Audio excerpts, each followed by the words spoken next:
మీ kid hyper activeness ని తగ్గించుకోవడానికి ఒక 5 స్టెప్స్ చెప్తాను, ఫాలో అయిపోండి. ఈ 3 months లో మీ హైపర్ యాక్టివ్ కిడ్ ని బెటర్ గా చేసుకోవచ్చు. So follow this steps. Hi, this is doctor Jafar, autism child development centre, Vijayawada. First step ఏంటంటే స్పోర్ట్స్లో జాయిన్ చేయండి.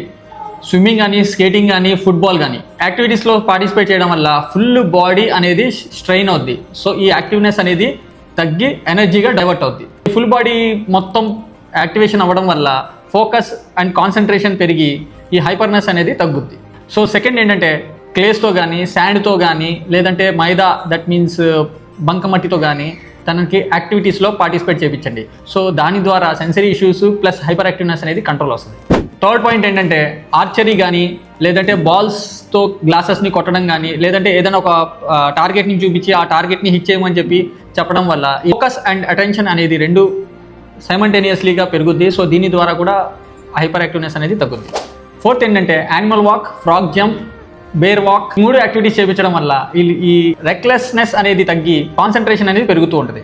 సో దీని ద్వారా ఎనర్జీ కూడా బర్న్ అవుద్ది, ప్లస్ వీళ్ళల్లో ఒక కామ్నెస్ అనేది క్రియేట్ అవుతుంది. ఫిఫ్త్ పాయింట్ ఏంటంటే ఎవ్రీడే ఒక హాఫ్ అన్ అవర్ కానీ 1 hour కానీ పార్క్ తీసుకెళ్ళి అక్కడ ఉండే గేమ్స్ యాక్టివిటీస్ అన్ని పార్టిసిపేట్ చేయండి. అంటే టన్నల్స్, హై జంప్, ల్యాడర్స్, ఇవన్నీ మీరు ప్రాక్టీస్ చేయించండి. ప్రాక్టీస్ చేయించడం వల్ల అక్కడ సోషల్ కమ్యూనికేషన్ కూడా పెరుగుద్ది, ప్లస్ దాంతోపాటు పిల్లల్లో హైపర్ యాక్టివ్నెస్ అనేది కూడా తగ్గుద్ది ఈ యాక్టివిటీస్ వల్ల.